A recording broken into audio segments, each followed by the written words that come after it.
Welcome back, guys. In this video, we're diving deep into the hidden psychology traps that are silently shaping your thoughts, decisions, and even your entire life, without you even realizing it.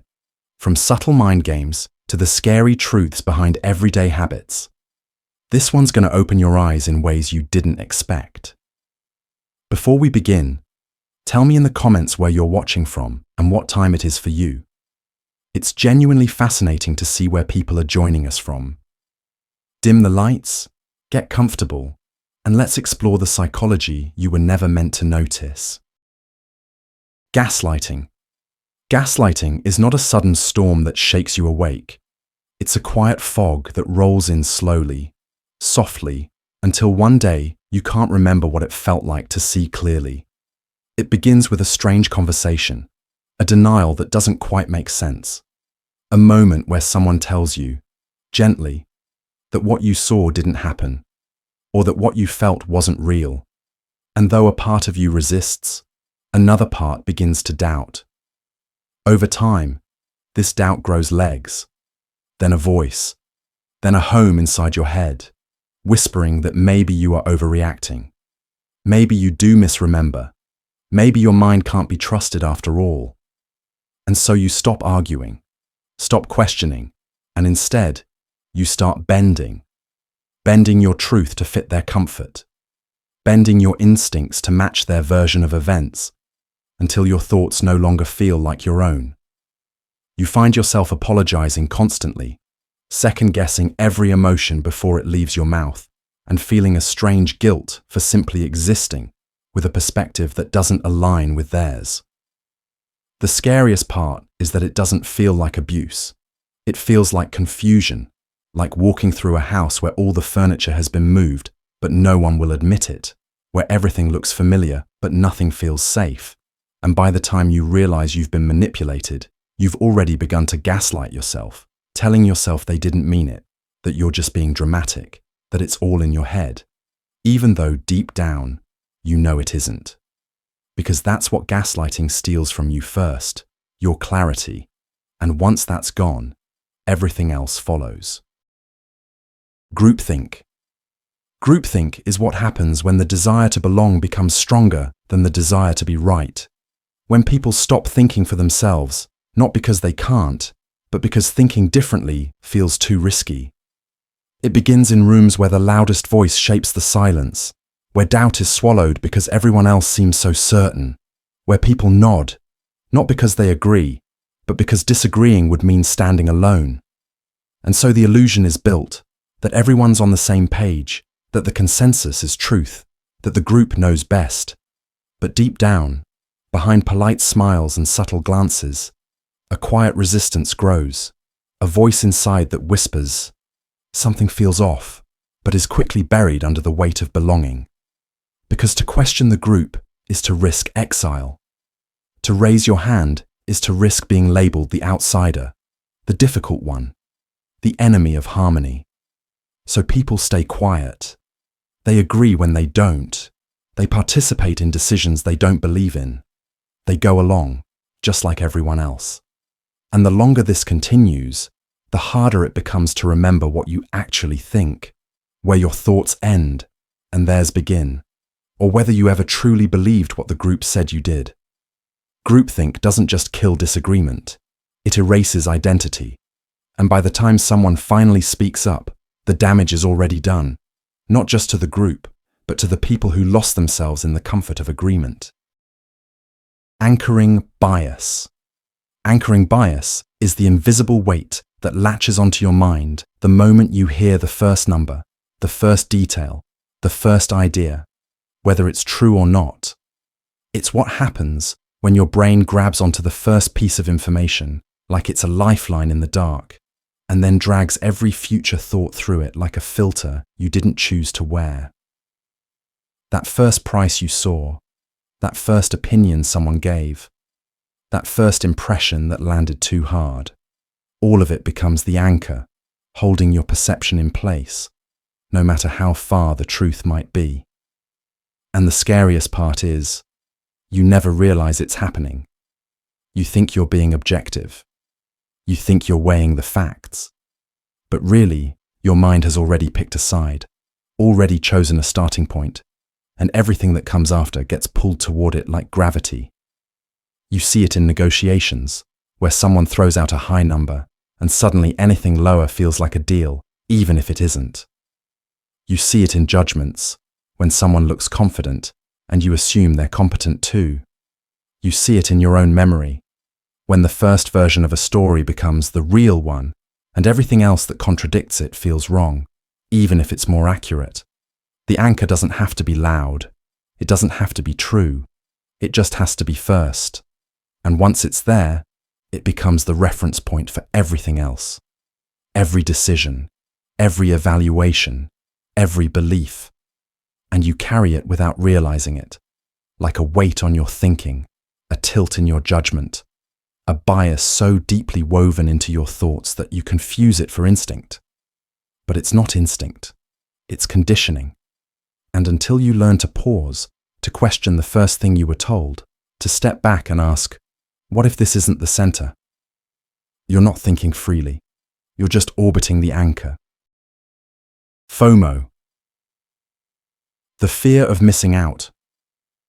FOMO is the quiet ache that creeps in when you start believing that life is happening somewhere else. Louder, brighter, better, without you. It's not just jealousy. It's not just curiosity. It's the haunting thought that while you sit still, the world is moving without you. That someone, somewhere, is having the moment you were meant to feel, living the life you could have had, if only you had chosen differently. And so your peace is shattered by possibility. You check your phone, you scroll endlessly, you imagine parties you weren't invited to, friendships that look perfect in pictures, opportunities that slipped past without a sound. The fear of missing out doesn't come from a lack of life. It comes from the illusion that everyone else is living it better. It turns social media into a mirror that only reflects what you lack, never what you have. And the more you chase what you might be missing, the more disconnected you become from what's actually in front of you. You can be surrounded by people and still feel behind. You can have a good day and still feel empty, because FOMO doesn't care about your reality. It only feeds on the one you think you're supposed to be living, and over time, it becomes exhausting. You stop choosing what brings you peace and start choosing what keeps you visible. You confuse being busy with being fulfilled. You start living for what others might think instead of what you actually feel. And slowly, without noticing, your life becomes less about experience and more about proving you're not being left behind. But the truth is, there will always be something happening without you. Always someone doing more. And peace doesn't come from chasing every open door. It comes from standing still and realizing you were never missing anything worth losing yourself over. Learned helplessness. Learned helplessness isn't about being lazy, weak, or dramatic. It's what happens when your mind gets conditioned to believe that no matter what you do, nothing will ever change. It begins slowly, usually in moments of effort.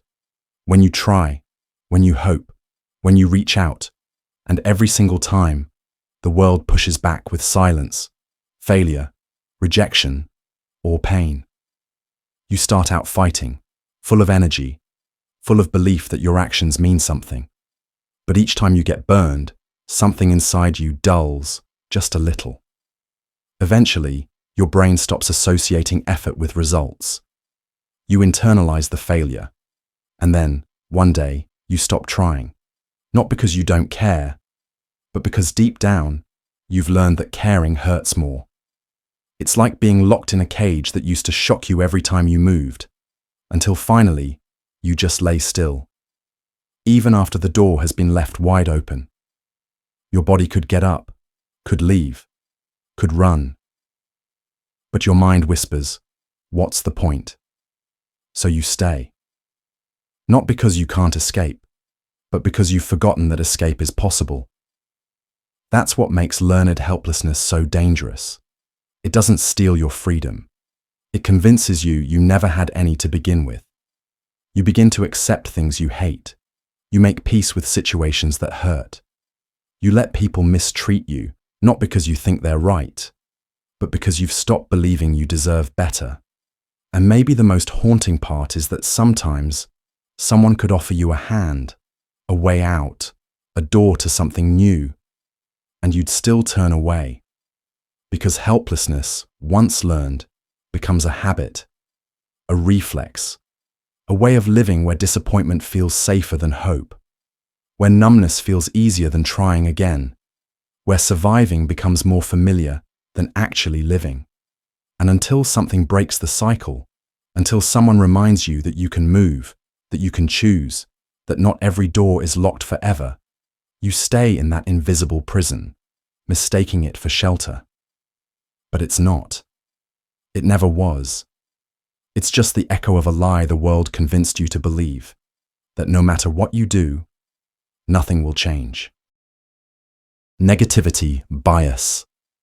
Negativity bias is the ancient reflex wired deep into your brain that makes the bad louder than the good, the pain sharper than the joy, the fear more real than the calm, no matter how much light surrounds you. It's not weakness, it's survival.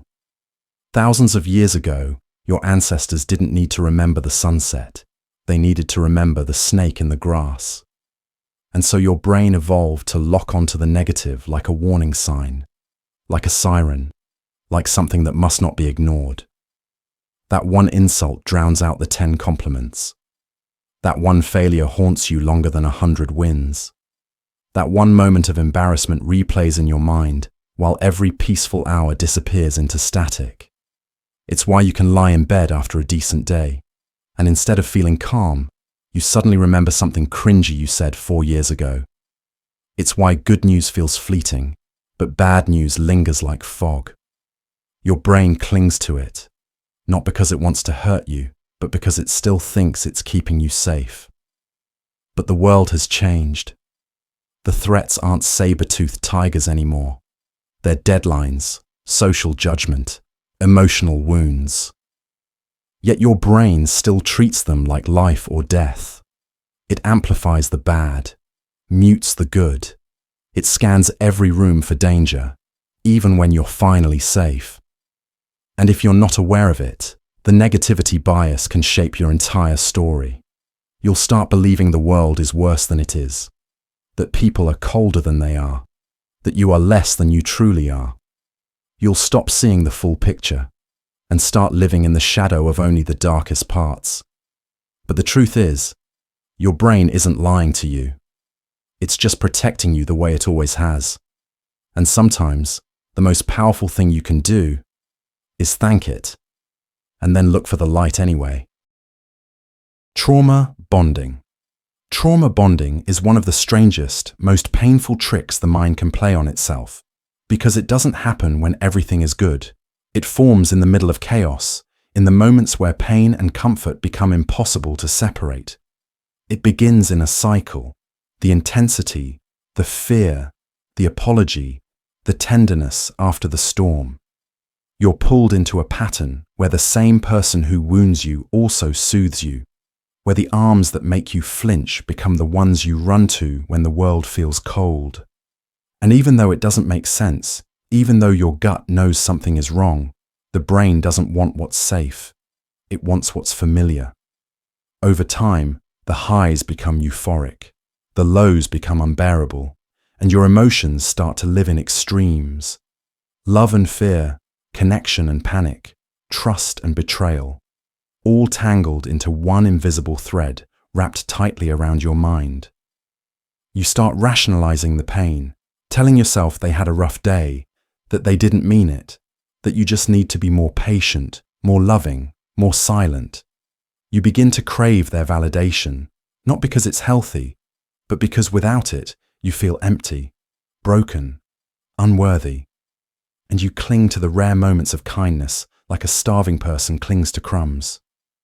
And even when you're hurt, even when you cry alone at night and promise yourself you'll walk away, something inside whispers, what if it gets better?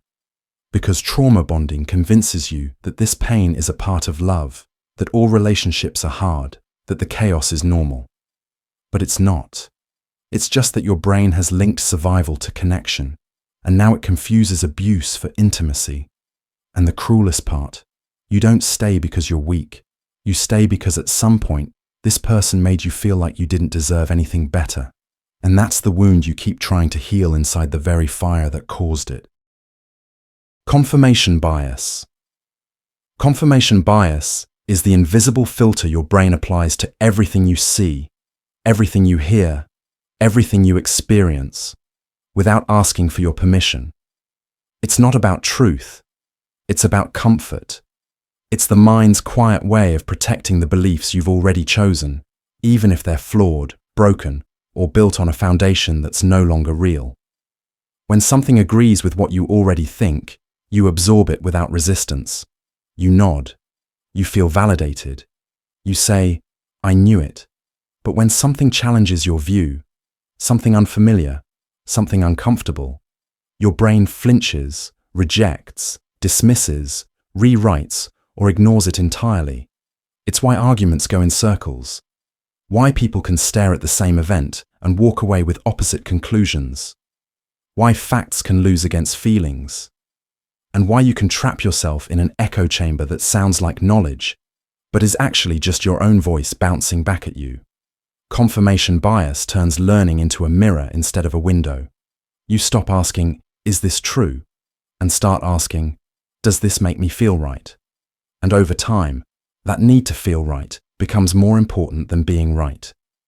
You collect proof, not to grow, but to defend. You twist logic into something that serves you. You call it research, but really, it's reassurance. And it happens silently. You won't even know you're doing it. Because confirmation bias doesn't feel like a distortion. It feels like clarity. It feels like the world finally makes sense, when really, you've just trimmed it down to fit your version of it. But the danger is, once you stop challenging your thoughts, you stop evolving. And when the only truth you accept is the one you already believe, you're no longer thinking. You're just protecting a story. Choice overload. Choice overload is the paradox of modern life. The idea that the more options you have, the more likely you are to feel overwhelmed, paralyzed, and ultimately unsatisfied. We like to believe that freedom lies in having more doors to open, more paths to follow, more chances to get it right. But the truth is, the human mind isn't wired for endless possibility. Because every choice demands something from you: your time, your energy, your attention, and your trust that you didn't just pick the wrong one. So when everything is available, nothing feels certain. And instead of feeling empowered, you feel stuck, hovering in that limbo between what if and too late. You stare at screens filled with endless videos, jobs, people, dreams, lifestyles. You swipe, you scroll, you compare, but deep down, you don't feel free. You feel lost. Because with every option you say yes to, 1,000 others fade into the background, and that quiet fear kicks in. What if the better life was behind the other door? That fear doesn't go away after you choose. It often gets louder. You start questioning your decisions, replaying them, imagining alternate versions of yourself, living alternate lives. And somehow, even when things go well, they don't feel as satisfying, because your brain keeps reminding you of everything you didn't pick. Choice overload turns freedom into pressure. You stop enjoying what you have because you're haunted by what you might have missed. And in that constant search for the best, you miss out on the present. Because no matter how many paths you're offered, you can only walk one. And peace doesn't come from choosing perfectly. It comes from letting go of the rest. Temporal discounting. Temporal discounting is the invisible pull of the present. The way your brain quietly chooses what feels good now, even when it costs you everything later. It's not weakness. It's wiring. Your mind is built to chase reward and avoid discomfort in the moment, even if it means sacrificing your future self on the altar of instant gratification.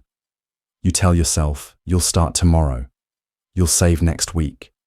You'll eat clean after just one more cheat day. And the problem isn't that you don't care about the future.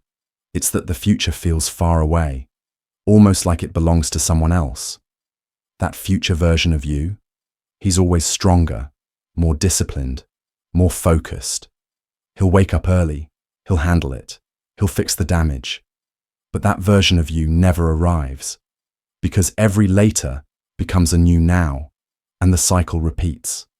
You make the easy choice because the pain is delayed, distant, invisible.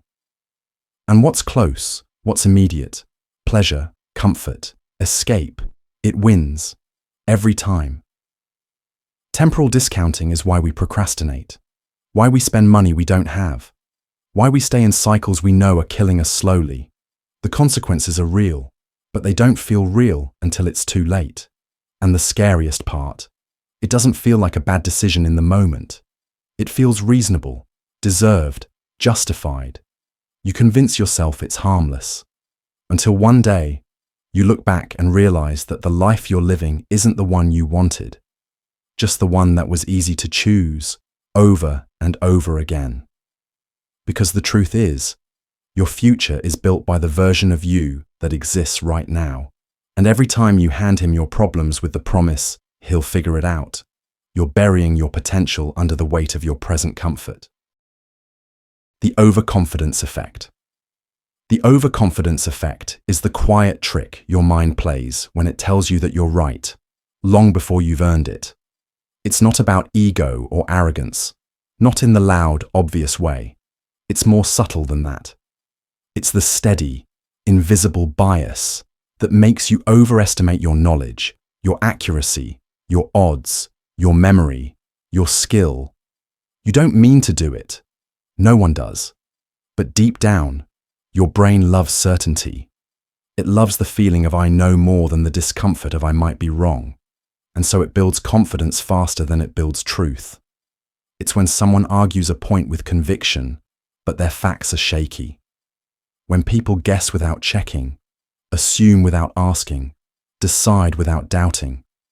And the scariest part, the more complex the situation, the more confident we tend to become. Not because we understand it, but because we think we do. We overrate our intuition. We forget the limits of our memory. We confuse feelings of clarity with actual clarity. And it's not just a mistake, it's a pattern, a consistent flaw in human thinking. It's why people bet money they can't afford to lose. Why students overestimate how well they'll do on a test. Why leaders make bold decisions based on gut instinct instead of data. It's why people cling to their opinions even when the facts say otherwise. Because confidence feels like competence, and most of us don't stop to question the difference. The brain rewards certainty with comfort, and comfort becomes addictive. But the cost of the overconfidence effect is huge. It leads to failures we didn't expect, consequences we didn't calculate, risks we didn't see coming. And afterward, we look back and think, how did I not see that? But in the moment, we didn't question it, because it felt right. That's the danger. Overconfidence doesn't look like doubt. It looks like leadership, like strength, like trust in your own mind. But just because something feels certain doesn't make it true. And the wiser you become, the more you realize this. Real intelligence isn't loud. It's cautious. It pauses before answering. It says, I don't know, more often than I'm sure. And sometimes, the smartest thing you can do is admit you might be wrong. The Bystander Effect. The Bystander Effect is one of the most unsettling flaws in human behavior. Not because people don't care, but because they assume someone else does. It's what happens in a crowd when something goes wrong. Someone collapses, screams for help, suffers right in plain sight, and nobody acts, not out of cruelty, not out of evil, but out of hesitation. Hesitation that comes from looking around and seeing others also doing nothing. And that silence, that stillness, it spreads. It creates the illusion that the situation must not be as serious as it seems. Because surely if it were, someone would have stepped in already. And so people stand still, watching, waiting, each person thinking the same thought. Someone else will do something. But no one does. Because the more people there are, the less personal responsibility each person feels. The weight of action dissolves into the crowd.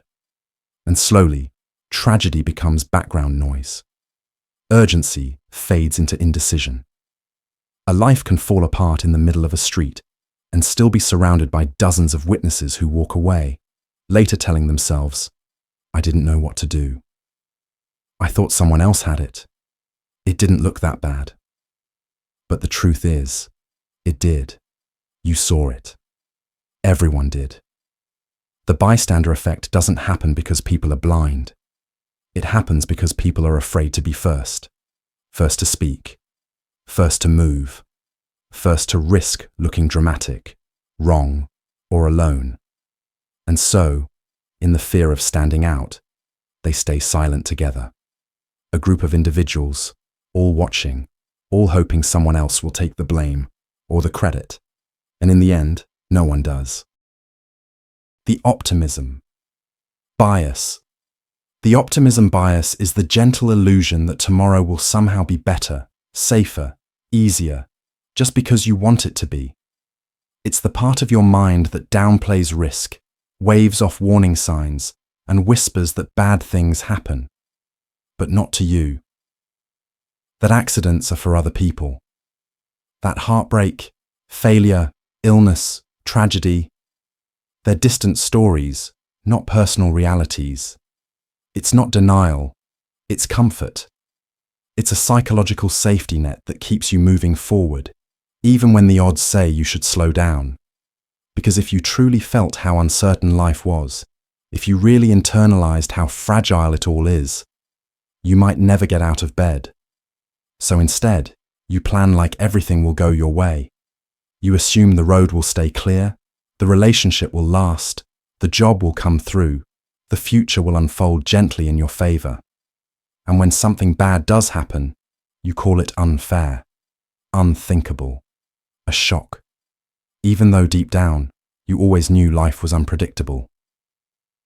The optimism bias blinds you to that, not maliciously, but silently. It makes you believe you're the exception, that you'll beat the statistics, that nothing will go too wrong, too soon, too close. And on the surface, it feels good. It keeps anxiety low. It allows you to take risks, chase goals, build things. But it also leaves you exposed.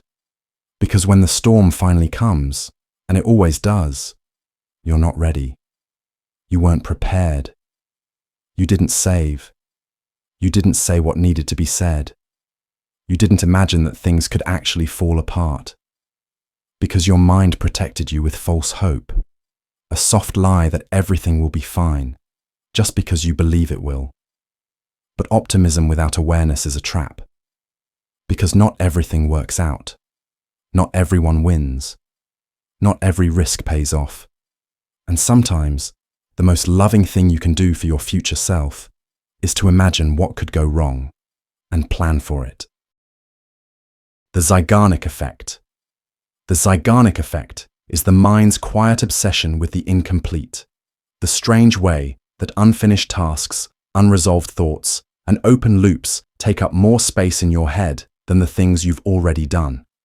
It's the reason you can finish 10 things in a day, but still lie awake at night thinking about the one thing you didn't. The brain doesn't like open endings. It clings to them, holds them, replays them like songs stuck on the last note. Because something unfinished isn't just incomplete, it's unresolved. And your mind will keep circling it like a predator around wounded prey, waiting for the moment to finally close it.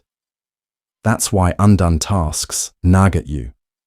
Why that one message you didn't send, the apology you never gave, the project you abandoned halfway through. They all echo louder than the victories. It's not just about productivity, it's psychological tension. Your mind leaves a thread hanging, a spotlight on what's missing, and it whispers, "You haven't finished yet." And even when you're resting, even when you're supposed to be present, that quiet mental tab stays open in the background, draining focus, stealing peace, weighing you down with things left unsaid, undone, unresolved. But the real danger? Sometimes we carry emotional Zeigarniks too, memories that never got closure, arguments that never ended, chapters we never truly walked away from. And so they linger, not because they matter more, but because they were never given an end. You never close the book, so your mind keeps reading the same page. The Zeigarnik Effect is proof that peace isn't always found in achieving more. It's found in finishing, in tying the knot, closing the loop, and letting your mind finally say, "That's done." The Gambler's Fallacy. The Gambler's Fallacy is the illusion that the odds are keeping track, that the universe remembers every time you lost, every time it didn't go your way, and that eventually it has to pay you back. You flip a coin 5 times and it lands on heads. You feel it deep in your bones. The next one has to be tails. You fail again and again and think, "I'm due for a win." You stay. You try again. You double down. Not because the logic is sound, but because you've convinced yourself that chance has a conscience, that fate has a balance sheet, that randomness owes you closure. But the truth is, it doesn't. The dice don't care how many times you rolled. The coin doesn't remember the past. The game isn't broken, it just isn't fair. Because chance doesn't reward persistence. It doesn't feel guilt. It doesn't balance itself out to make life poetic. But the mind, the mind needs patterns. It needs cause and effect. It needs to believe that effort adds up to outcome, that suffering eventually earns a reward. So when life feels out of our control, we cling to the story. One more try. It can't go wrong again. I've earned this.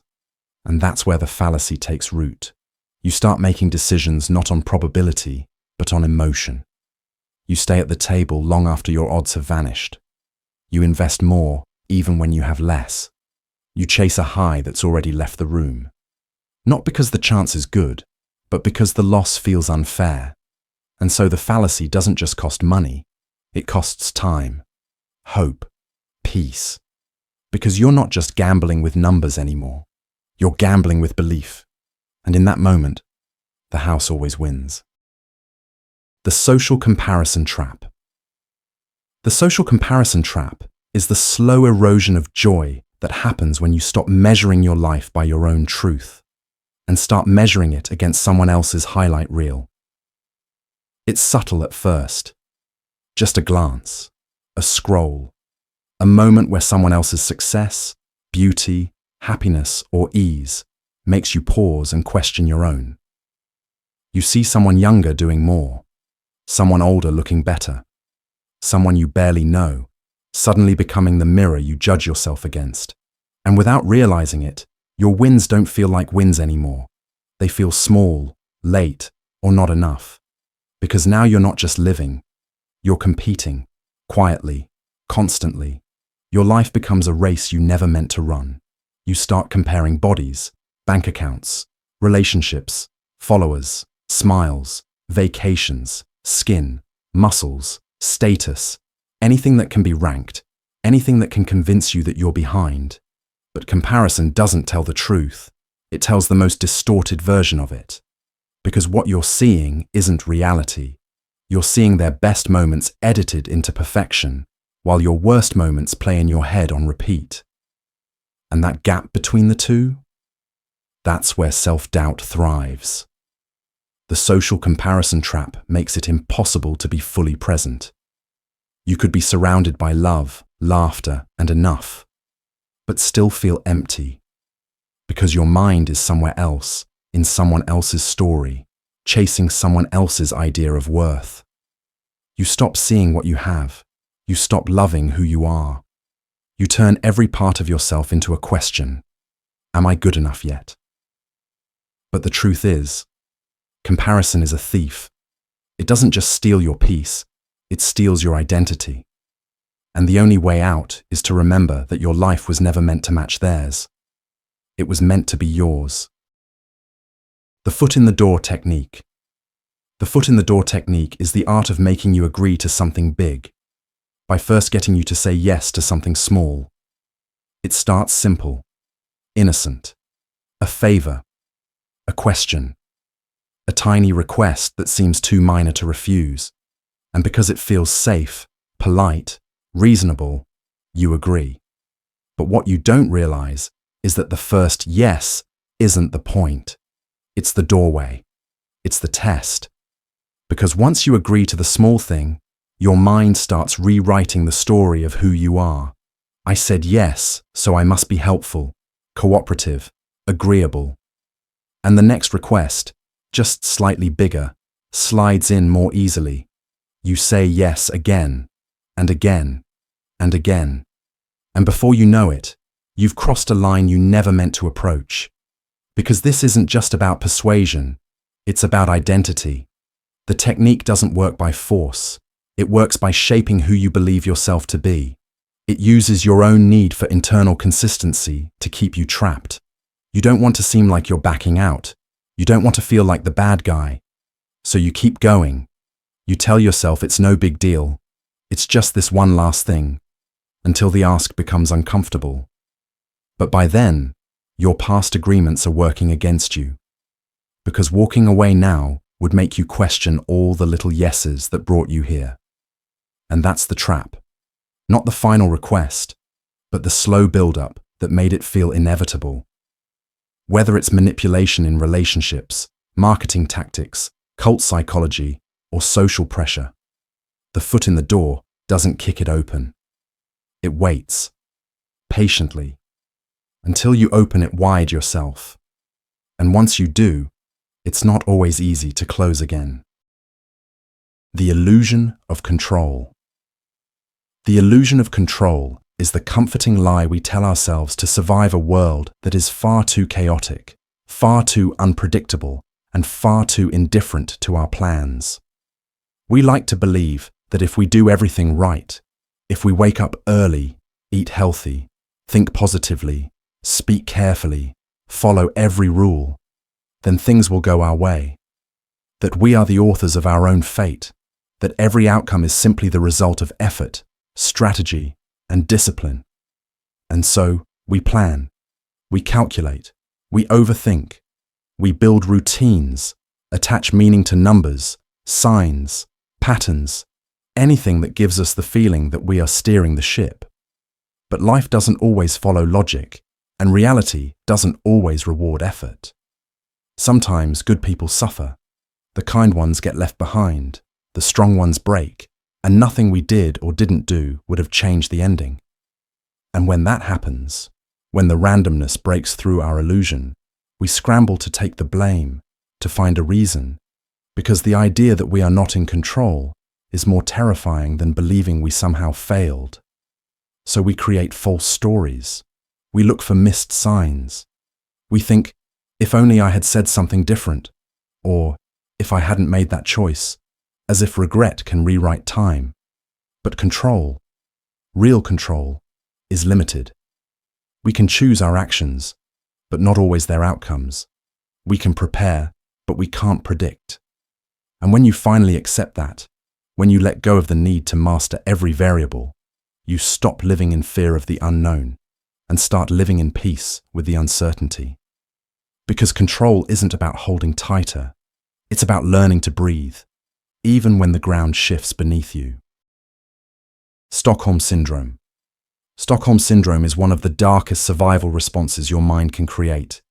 It's what happens when, instead of running from your captor, you start to protect them, defend them, care for them. It's not weakness, it's not stupidity. It's the mind's last attempt to survive something it cannot escape.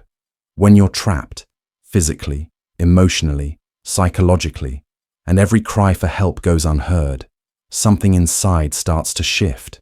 You stop fighting, you stop resisting, and instead, you adapt. You start to bond with the one hurting you, Because some part of you knows, if you can just matter to them, if you can become valuable in their eyes, maybe you'll be safe. It doesn't happen overnight. It happens in subtle, terrifying steps. A moment of cruelty, followed by a moment of kindness. An apology after abuse. A hand offered to you from the same one that struck you. And your brain, desperate for safety, starts to reframe the pain. You tell yourself they didn't mean it, that they're just hurt, that you can help them change. And soon, you're no longer just a victim.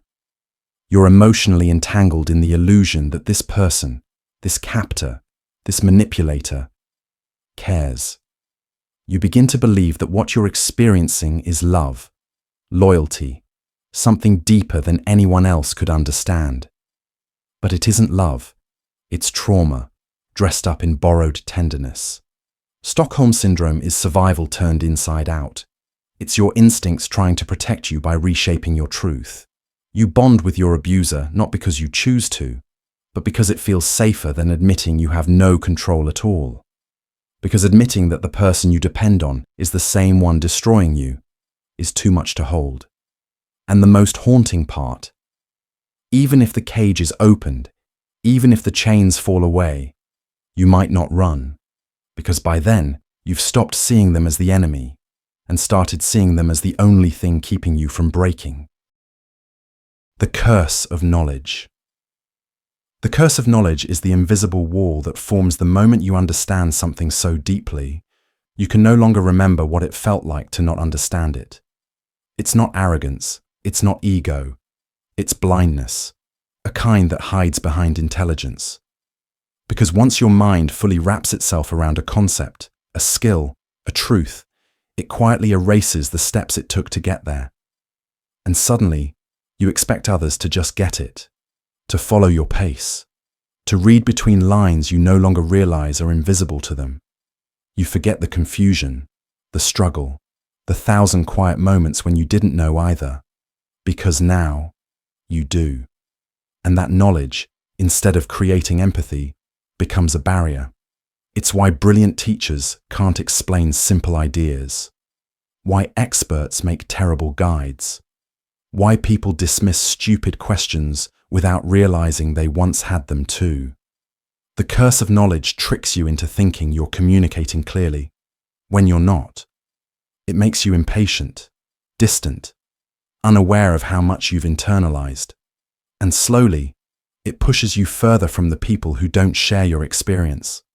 Not because they're slower, but because you've forgotten what their starting line even looks like. And the worst part? You don't notice it happening. Because knowledge doesn't feel like a curse. It feels like clarity, mastery, strength. But what it silently robs you of is understanding. The ability to break something down without talking over people. The ability to slow down without feeling like you're falling behind. The ability to see others not as lost, but as people still on the road you've already traveled. The curse of knowledge doesn't make you smarter. It just makes it harder to connect. And sometimes, the most intelligent thing you can do is remember what it felt like to be in the dark. The sunk cost fallacy. The sunk cost fallacy is the lie you tell yourself when something's no longer working, but you stay anyway because of how much time, effort, or emotion you've already poured into it.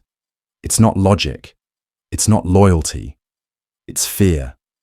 Fear that walking away would make everything you gave mean nothing. So you keep going. You double down. You try harder. Not because you believe it will change, but because it has to. Because the alternative, admitting it's over, is too painful to face. It happens in relationships you've outgrown, projects you don't care about, careers that drain you, friendships that feel hollow. You tell yourself things like, I've come this far, or I can't quit now, or maybe just one more try. But deep down, you already know the truth. You're not staying because you believe in it. You're staying because you don't want to face the grief of wasted time. But what you forget is, Time is already gone. Energy already spent. Pain already felt. The cost is sunk. What you're fighting for now isn't the future. It's the past. And the more you give, the harder it becomes to leave. Because now it's not just what you've lost, it's what you're still losing. Every day you stay. You convince yourself that leaving is failure. But really, staying out of guilt is too. The sunk cost fallacy doesn't just drain your resources, it drains your sense of self. It turns persistence into punishment, hope into a trap. Until one day, you're no longer investing in something real. You're just trying to justify the fact that you haven't let go. But letting go doesn't erase what you gave. It honors it. It says, I've given enough. And sometimes, the most courageous thing you can do is stop. The Dunning-Kruger Effect. The Dunning-Kruger Effect is what happens when confidence climbs faster than competence. When someone knows so little about something that they can't even recognize how much they don't know. It's the illusion of mastery at the base of the mountain. The belief that you see the full picture when you've barely taken a step. And the more certain you feel, the more dangerous it becomes. Because that false confidence isn't quiet. It's loud. It speaks over others. It doubles down when challenged. It mistakes simplicity for clarity. And worst of all, it feels exactly like being right. It's not stupidity. It's not arrogance. It's blindness. A kind that comes from not knowing enough to realize how much more there is to learn. Because real knowledge is humbling. The deeper you go into something, the more complex it becomes. Experts speak with caution. They doubt. They hesitate. Because they've seen the edges. But the Dunning-Kruger trap keeps people stuck in the illusion that they've already arrived. That understanding a piece means they've mastered the whole. And once you believe that, you stop listening. You stop asking questions. You dismiss those who know more. You treat nuance like noise. And slowly, you build a worldview on a shaky foundation. One that can't be questioned without feeling like an attack. But knowledge doesn't grow in echo chambers. It grows in silence, in doubt, in the moments where you admit, I don't know enough yet. And that's something the Dunning-Kruger effect makes nearly impossible, because it fools you into believing you've already done the work. The most dangerous kind of ignorance is the kind that feels like wisdom. And the only way out is humility. The quiet kind. The kind that chooses to keep learning, even when it already feels smart. The Availability Heuristic. The Availability Heuristic is the mental shortcut your brain takes when it mistakes what's easy to recall for what's actually real. It's not logic. It's not statistics. It's memory, warped by emotion, repetition, and noise. It's why people fear plane crashes more than car accidents, even though they're thousands of times less likely. Why rare stories of violence make you feel unsafe in safe places. Why one dramatic moment outweighs 100 calm ones. Because your brain assumes that if it comes to mind quickly, it must be important, it must be frequent, it must be true. But that's the trap. You don't remember what's accurate. You remember what was loud, what scared you, what shocked you, what the media repeated, what you scrolled past 10 times in a row. The availability heuristic hijacks your judgment, pulling emotion to the front of the line while reason waits in the back. And the result? You overestimate the dramatic. You underestimate the ordinary. You confuse familiarity with likelihood. You make decisions based on the stories that stick, not the data that matters. And most of the time, you don't even notice it. Because the feeling of familiarity feels like confidence. You're sure crime is rising, even if it's falling. You think everyone's angry, because that's what's trending.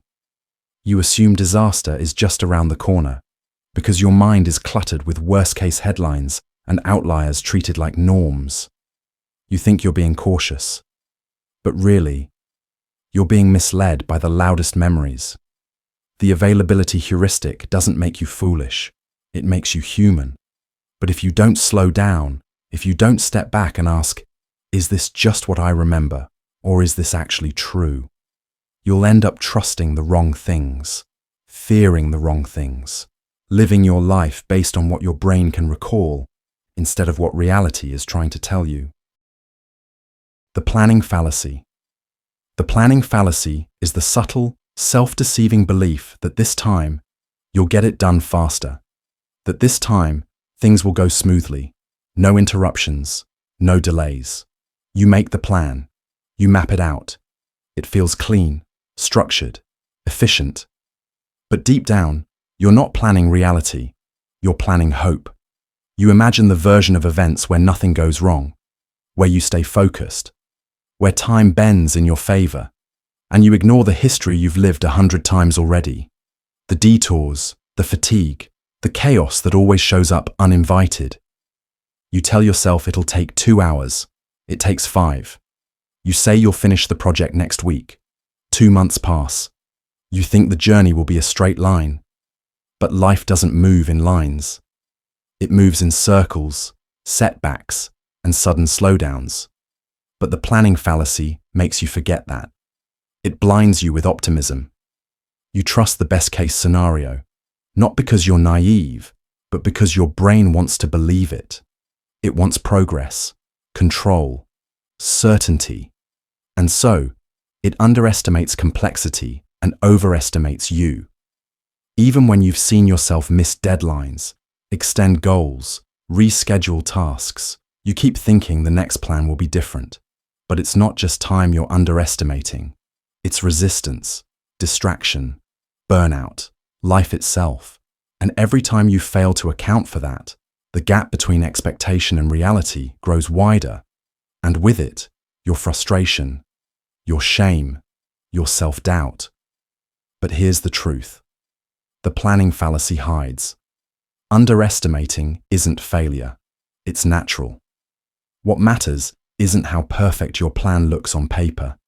It's how flexible it becomes when reality starts pushing back. Because time will always take longer than you think. But that doesn't mean you're doing it wrong. It just means you're human. And the wisest kind of planning starts with remembering that. The Curse of Familiarity. The curse of familiarity is what happens when something, or someone, that once stirred you, slowly becomes invisible. Not because it changed, not because it stopped being beautiful, meaningful, or rare, but because your mind got used to it. You stopped noticing, stopped feeling. The wonder faded, not because it lost value, but because your brain quietly told you, you've seen this before. And in that moment, the extraordinary became ordinary. Not in truth, but in your perception. It's why we stop appreciating the people closest to us. Why "I love you" starts sounding routine. Why the sunrise no longer makes you pause. Why comfort turns into boredom. Because the mind is wired for novelty, for survival, for efficiency. And so, it stops lighting up at things it already recognizes. Even if those things once lit up your entire world. You stop looking with fresh eyes. You stop listening like it's the first time. You stop remembering how it felt before you had it. Because now, it's always been there. And this is the curse. The more present something is, the more likely it is to fade. You start scrolling past the life you used to dream about. You get irritated by the people you once fought to keep. You let love go dull in your hands. Not because it stopped burning, but because you stopped tending to the flame.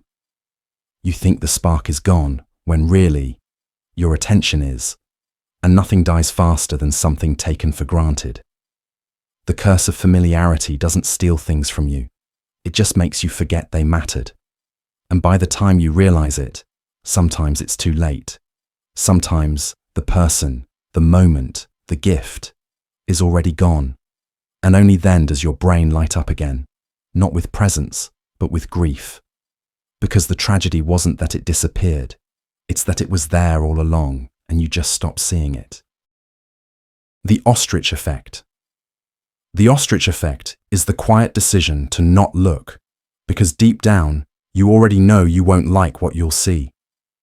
It's the moment you ignore the message, delay the appointment, avoid the bank account, push the thought back down, not because you forgot, but because you remembered, and remembering hurt.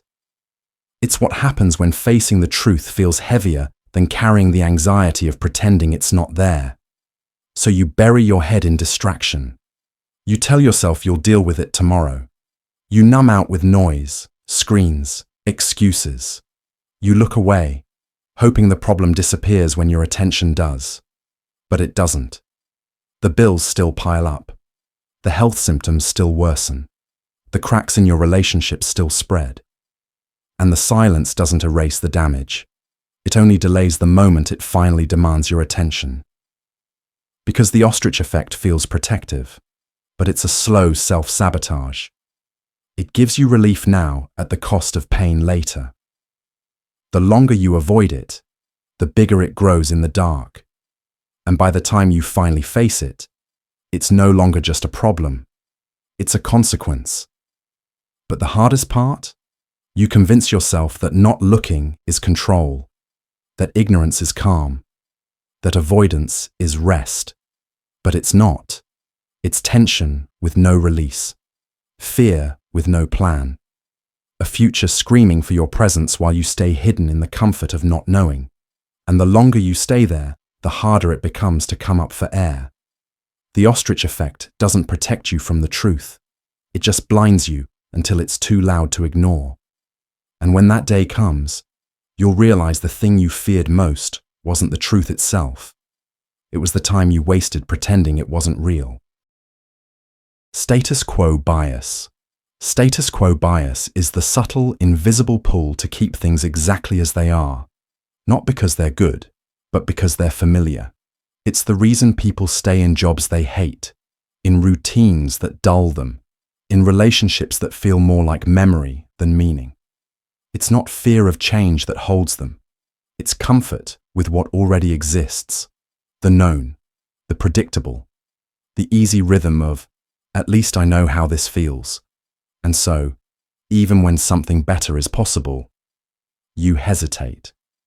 Not because you believe this is the best you can have, but because your brain whispers, at least it's not worse. You weigh the unknown like it's a risk and the known like it's safety, even if it's slowly draining you, even if it's already broken. You tell yourself, it's fine, or I'll fix it later, or it could be worse. But deep down, you already know. You're not staying because you're fulfilled. You're staying because it's easier than choosing something new, because change feels like effort, like uncertainty, like standing alone in the dark. And so you cling to the familiar pain rather than risk the unfamiliar possibility. And this is the curse of the status quo bias. It doesn't scream. It doesn't push. It gently convinces you that motion is danger and stillness is peace. It rewards your hesitation with temporary relief. It lets years pass in habits that no longer serve you. It keeps your potential locked behind routines you never meant to settle for. And by the time you finally ask yourself if this is really what you want, you've already given so much time to something you never truly chose. But just because you've been somewhere for a long time doesn't mean you belong there. Familiar doesn't mean right. Comfortable doesn't mean safe. And the life you're meant to live might not feel cozy at first. It might feel terrifying. But sometimes, terrifying is just another word for freeing. The Reciprocity Trap. The Reciprocity Trap is the moment when something given to you, a gift, a favor, a compliment, a helping hand, stops feeling generous and starts feeling heavy.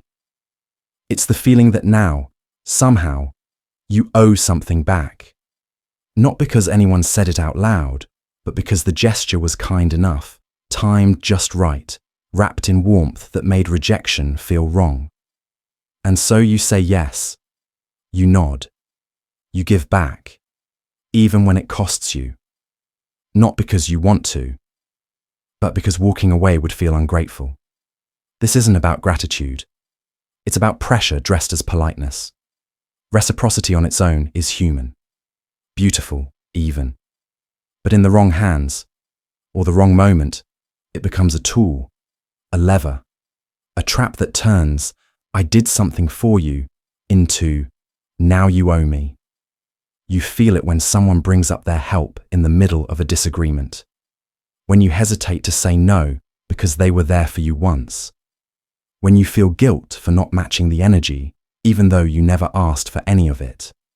And over time, you stop noticing the difference between giving freely and giving to balance a scale you never agreed to.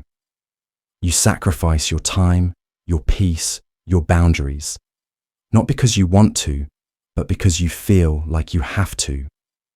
And that's where the trap tightens, because the more someone gives, the harder it is to ever walk away. You'll justify things you don't want, accept help you didn't need, stay connected out of guilt instead of trust. And by then, the exchange is no longer mutual. It's manipulation wrapped in kindness. But the truth is this: you can be grateful and still say no. You can respect a gesture without repaying it. You don't owe anyone access to you just because they once held the door. Not all generosity is clean, and not all debt is yours to carry. The Endowment Effect. The Endowment Effect is the quiet illusion that once something is yours, it's worth more, not because it changed, but because you now see it through the lens of possession. The moment you own something, a shirt, an idea, a routine, a belief, it stops being just a thing. It becomes yours, and suddenly, it matters more. You defend it, protect it, overvalue it, not because it's objectively better, but because walking away would feel like a loss. It's why you hold on to old clothes you never wear, why you keep items that collect dust on shelves, why you struggle to let go of ideas that no longer serve you. The Endowment Effect turns objects into emotional anchors. It tricks you into believing that value increases through ownership, that letting go means losing more than just the item. It means losing part of your identity. And so you cling, you rationalize, you convince yourself it's still worth something because it's yours. But this bias runs deeper than material things. It shows up in toxic relationships, ones you know are no longer right, but you stay because of the time you've invested, the memories you've attached, the way you've made them part of your story. It shows up in beliefs inherited, not chosen, ideas passed down, defended without question, not because they're true, but because they've always lived in your hands. The Endowment Effect doesn't just protect what's valuable.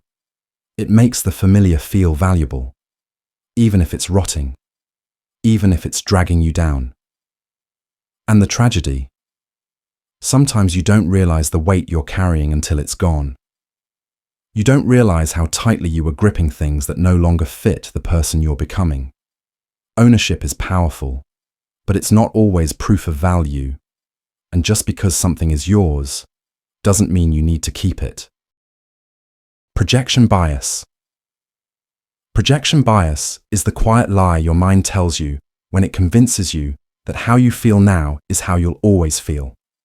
That the hunger, the love, the motivation, the boredom, the pain, the clarity, it's permanent, it's stable, it's the truth.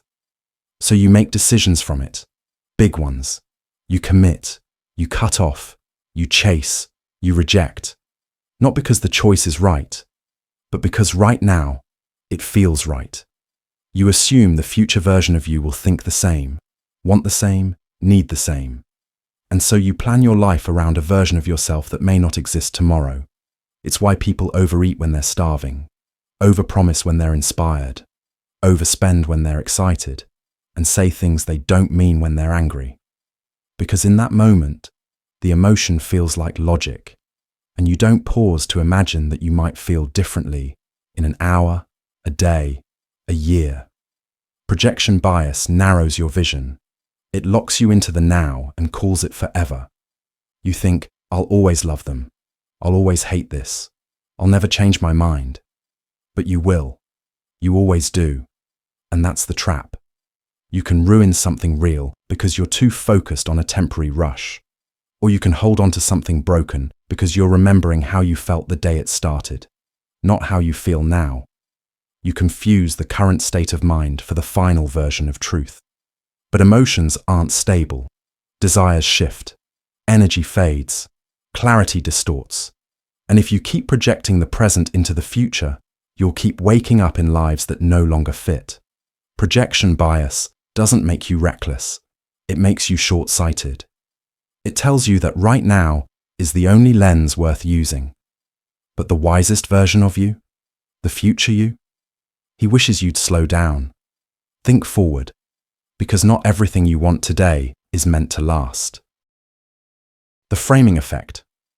The framing effect is what happens when your choices aren't shaped by truth, but by how that truth is packaged.